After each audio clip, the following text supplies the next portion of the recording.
Morning student, आज आपकी यूपीवीसीएल T second की क्लास तीसरी स्टार्ट होने वाली है। सेकंड क्लास में हमने पढ़ा था रेजिस्टेंस और ओम्स लॉ।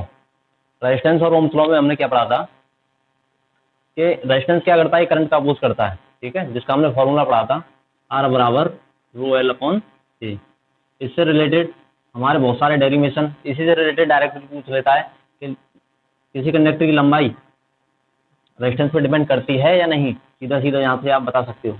एरिया लंबाई बढ़ाएंगे रेजिस्टेंस बढ़ेगा, एरिया कम करेंगे रेजिस्टेंस बढ़ेगा, ठीक है, आप देख सकते हो। एरिया कम करेंगे रेजिस्टेंस बढ़ जाएगा, ठीक है।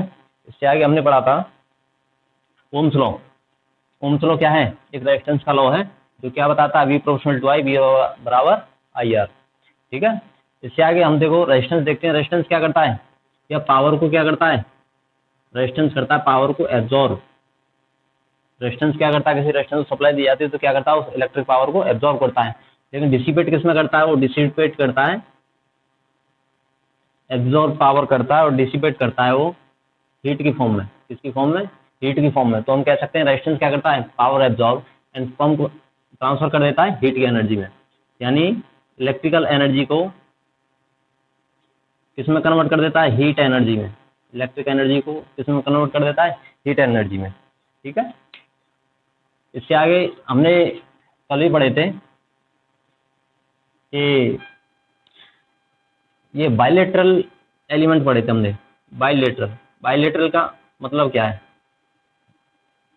बाइलेटरल का मतलब, बाइलेटरल बोलो या बाई डायरेक्शनल बोलो, बाइलेटरल या बाई डायरेक्शनल। बाई डायरेक्शनल का मतलब है किसी भी एलिमेंट में सप्लाई फॉरवर्ड दे दो या फिर रिवर्स दे दो, वो दोनों तरीके से अपना वर्क करेगा। जैसे घर की सप्लाई, किसी भी टर्मिनल को कोई भी सप्लाई दे दो, वो वर्क करेगा एलिमेंट अपना पूरी तरीके से। ऐसा नहीं डीसी की तरह के पॉजिटिव है तो पॉजिटिव ही देना है, नहीं, ठीक है ना। तो किसी भी एलिमेंट में दोनों तरफ से सप्लाई देने पर सेम बिहेवियर रहता है, तो वो एलिमेंट कौन सा कहलाएगा, बाइलेटरल या बोलो बाई डायरेक्शनल, दो दिशीय, दोनों दिशा से काम करने वाला। ये कौन कौन से एलिमेंट होते हैं? आपका रेजिस्टेंस होता है सबसे पहला, दूसरा एक और इसका भाई होता है क्या, इंडक्टर, आगे पढ़ाऊंगा क्या होता है इंडक्टर, और तीसरा होता है सी। ये आरएल से क्या होते हैं, बाई डायरेक्शनल एलिमेंट होते हैं। सी फॉर कैपेसिटर, रेजिस्टेंस, इंडक्टर और कैपेसिटर, ये क्या होते हैं आपके, बाई डायरेक्शनल होते हैं। और सर बाई डायरेक्शनल होते हैं, ऐसा कोई एलिमेंट है जो यूनि डायरेक्शनल हो? हाँ, कौन सा एलिमेंट है वो, देखिए यूनि डायरेक्शनल। यूनि डायरेक्शनल मतलब एक ही दिशा में, यूनि मतलब एक ही दिशा में, डायरेक्शन मतलब दिशा, एक ही दिशा में काम करने वाला ऐसा कौन सा एलिमेंट है जिसमें केवल एक ही तरफ से करंट फ्लो करती है? यह है आपका डायोड, पीएन जंक्शन डायोड। केवल फॉरवर्ड डायरेक्शन में ही वर्क करता है, रिवर्स में वर्क नहीं करता है। कौन सा एलिमेंट है आपका, डायोड। कोई पूछे तो आपका यूनिलेटरल एलिमेंट कौन सा है या यूनि डायरेक्शनल एलिमेंट कौन सा है, डायोड, ठीक है।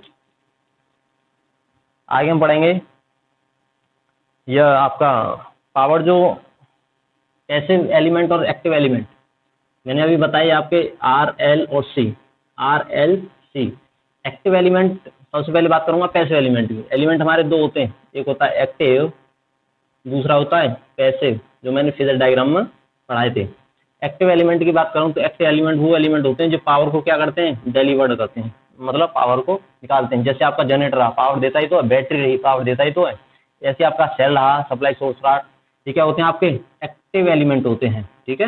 वोल्टेज सोर्स रहा, करंट सोर्स रहा, ये आपके क्या होते हैं, एक्टिव एलिमेंट होते हैं। सीधा सीधा पूछ लिया जाता है कि निम्न में से एक्टिव एलिमेंट कौन सा है, बैटरी, जनरेटर, कुछ भी दे सकता है जो पावर डिलीवर करते हैं। दूसरा आपका है पैसिव एलिमेंट। पैसिव एलिमेंट क्या होता है आपका, पैसिव एलिमेंट वो एलिमेंट होते हैं जो क्या करते हैं, पावर को एब्जॉर्ब करते हैं, अपने अंदर ग्रहण करते हैं। वो कौन कौन से एलिमेंट होते हैं आपको पता होगा, रेजिस्टेंस, इंडक्टर, कैपेसिटर, क्या करते हैं, पावर को एब्जॉर्ब करते हैं, ठीक है। एक्टिव एलिमेंट में मैं एक और बताऊंगा कि एक्टिव एलिमेंट में एक एम्पलीफायर, एम्पलीफायर जो होता है वो क्या होता है, एक्टिव एलिमेंट होता है, क्योंकि इस पावर को क्या कर देता है, एम्पलीफाई कर देता है। मान लीजिए कोई सिग्नल 5 डेसिबल का था तो वो क्या कर देता है, इंक्रीज करके 15 डेसिबल कर देता है, जैसे एफएम वगैरह में होता है एम्पलीफायर, तो उसको इंक्रीज कर देता है। इंक्रीज का मतलब वह एक्टिव एलिमेंट की कैटेगरी में रखा जाएगा।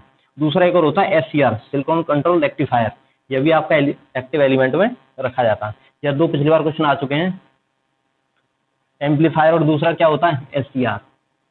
या जितने भी सारे आएंगे एक्टिव में आएंगे, पैसिव में आपके आर एल और सी आएंगे, ठीक है, तो पावर को एब्जॉर्व करते हैं। चलिए, यह तो कल का रहा, आज नया टॉपिक स्टार्ट करेंगे, वो है आपका मटेरियल्स। आपके इलेक्ट्रिकल मटेरियल्स कौन कौन से होते हैं? क्लासिफिकेशन इसका 3 टाइप से होता है। पहला होता है आपका कंडक्टर, दूसरा होता है सेमीकंडक्टर और तीसरा होता है इंसुलेटर। कंडक्टर की बात करूं, कंडक्टर क्या है? कहते हैं हिंदी में चालक, यानी ऐसा मटेरियल्स जो क्या करता है, करंट को फ्लो कराता है, जिसमें फ्री इलेक्ट्रॉन और दूसरा होता है वैलेंस इलेक्ट्रॉन। यह दोनों से ही क्वेश्चन पूछे जाते हैं इसी टेबल से, जो मैं बता रहा हूँ। जो चीज पूछी जाती है वही बता रहा हूँ, नहीं ये नहीं कंडक्टर क्या होता है, किस तरीके से काम करता है, नहीं, केवल हमें क्या पढ़ना है जो एग्जाम में पूछा जाता है पॉइंट ऑफ व्यू से। कंडक्टर में देखिए फ्री इलेक्ट्रॉन की संख्या क्या होती है? बहुत ज्यादा होती है। क्या होती है? कंडक्टर में फ्री इलेक्ट्रॉन्स की संख्या बहुत ज्यादा होती है। वैलेंस इलेक्ट्रॉन कितने होते हैं कंडक्टर में? कंडक्टर में आपको बताओगे 2 या 3 होते हैं, हमेशा याद रखना। पिछली बार यूपीसीएल में एक ही पेपर में 2 क्वेश्चन उठाए गए थे इसी से। कंडक्टर का पूछा था, सेमी कंडक्टर का पूछा था। तो वैलेंस इलेक्ट्रॉन कंडक्टर में कितने होते हैं और सेमी कंडक्टर में कितने होते हैं? चलिए, सेमी कंडक्टर में फ्री इलेक्ट्रॉन्स की संख्या होती है, वो होती है कम, बहुत कम, लेकिन 0 नहीं होती। ठीक है, सेमी कंडक्टर में फ्री इलेक्ट्रॉन की संख्या। वैलेंस इलेक्ट्रॉन की संख्या बात करें तो ये होती है 4 फिक्स। सेमी कंडक्टर में वैलेंस इलेक्ट्रॉन की संख्या कितनी है? 4। इंसुलेटर जो कुचालक होता है, जिसमें करंट फ्लो नहीं करता है, बिल्कुल करंट फ्लो नहीं करता है। सेमी कंडक्टर में थोड़ा थोड़ा करंट फ्लो करता है, कंडक्टर में पूरा पूरा करंट फ्लो कर जाता है। मतलब जिसमें करंट पूरा फ्लो कर जाए तो क्या है, रेजिस्टेंस कम, और जिसमें थोड़ा थोड़ा करके करंट फ्लो करे तो रेजिस्टेंस क्या है, रेजिस्टेंस भी कम है, कंडक्टेंस भी कम हो रहा है।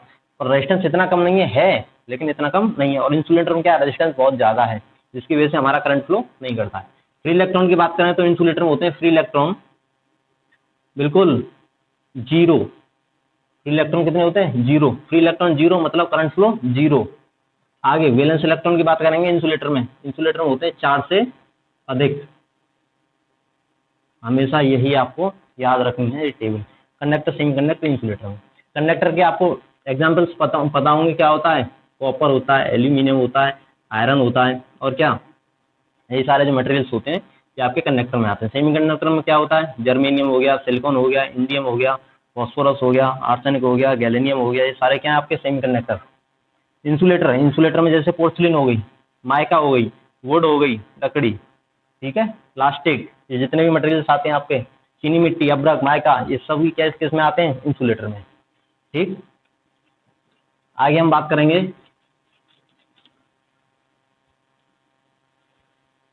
Classification of insulator based on temperature. Classification of insulator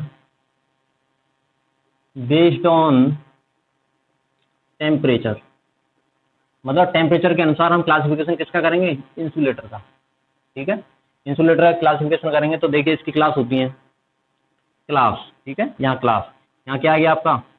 temperature, ठीक है, तो यहाँ आपके क्या आ गई? मटेरियल्स। देखिए टेबल बना दी। क्लास सबसे पहले आती वाई, देन ए, ई, बी, एफ, एच और सी। वाई, ए, ई, बी, एफ, एच, सी। ठीक है, इसका टेम्परेचर कितना होता है ये आपको याद रखना है कि क्लास वाई के लिए टेम्परेचर कितना होता है, सीधा सीधा पूछ लिया जाता है, यह इंपोर्टेंट है सबसे ज्यादा। केवल इंपोर्टेंट टॉपिक कर रहा हूँ, जिससे सीधे सीधे 2 क्वेश्चन तो 100% पूछे जाते हैं। देखिए क्लास वाई में टेम्परेचर 90 डिग्री, ए में 15 बढ़ा दो कितना हो गया? 105 डिग्री, फिर 15 बढ़ा दो ई में 120 डिग्री, बी में सीधा 15 बढ़ा दो 135 डिग्री। पिछली बार यही पूछा गया था यूपीसीएल के तीसरे सेकंड में। अगले इसमें क्या करना है? अब 20 बढ़ाना है, तो कितना हो गया? 155। एच में कितना हो गया? एच में कितना हो गया आपका? 180। और सी में कितना आ गया? 180 से अधिक। एच में आएगा 180 और सी में कितना है? 180 के अधिक। जितना भी टेम्परेचर होगा वो सी में आएगा। ठीक है, 90 डिग्री पर क्लास के लिए कौन कौन से मटेरियल्स आते हैं? मटेरियल्स आपके आते हैं सबसे पहले पेपर, यही कागज, सादा कागज, और क्या, कॉटन जो होती है, सूत। ठीक है, एक आपका आ गया क्या? रेशम। ये क्या होते हैं आपके? क्लास वाई के अंतर्गत आते हैं। ठीक है, आगे क्लास ए की बात करूं तो क्या, इस पेपर को क्या कर देंगे हम? Leather paper. क्या करेंगे? लेदर पेपर, या फिर इस पेपर को कर दो भीगा पेपर। जैसे पेपर कैपेसिटर आता है तो भीगे पेपर का कैपेसिटर आता है। भीगा पेपर, सूत आ गया आपका, रेशम आ गया, ठीक है। आगे ई में कौन कौन से आएंगे, इसी भीगे पेपर को यहाँ पर कर दो लेदर पेपर। लेदर पेपर हो गया, और आगे आ जाएगा क्या आपका फाइबर, ठीक है। देन बी में आ जाएगी आपकी माइका, ये भी जो माइका शीट्स होते हैं बोर्ड वगैरह पर, माइका आ गया। माइका फाइबर ले लो।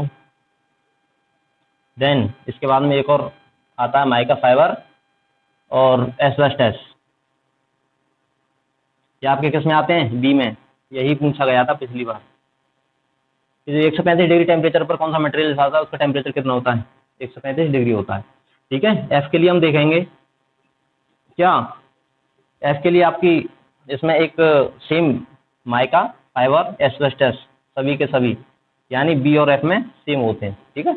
एच में क्या करेंगे, एक चीज ऐड कर देंगे, एलास्टोमर। क्या होता है, एलास्टोमर। बाकी सारे के सारे माइका फाइबर एस्बेस्टस एलास्टोमर ये सभी किसमें आते हैं, एच। सी में आपके सबसे ज्यादा आते हैं, नॉर्मली देखे होंगे, जैसे चीनी मिट्टी, चीनी मिट्टी, ठीक है। जो ये होती है पोर्सिलिन जो होती है, चीनी मिट्टी हो गया आपका, कांच हो गया, कांच, ठीक है ना। और एक और आपका हो गया क्या, क्वार्ट्ज, क्वार्ट्ज हो गया आपका, ठीक है। इस टेबल को अच्छी तरीके से याद करना, कैसे भी पूछा जा सकता है कि रेशम जो होता है वो कितने टेम्परेचर पर होगा। ऐसा नहीं आएगा कि रेशम पूछ लिया तो वाई भी दे दिया, ए भी दे दिया, चूज करो कौन सा, नहीं। या तो वाई देगा या फिर एफ एच इसमें से देगा, नहीं, बिल्कुल कंफ्यूजन नहीं करेगा। यदि उसने रेशम का पूछा है तो इन दोनों में से एक ही ऑप्शन में देगा, या तो वाई देगा या ए देगा, ऐसा नहीं कि दोनों दे दे, ठीक है। इसको आपको याद रखना है।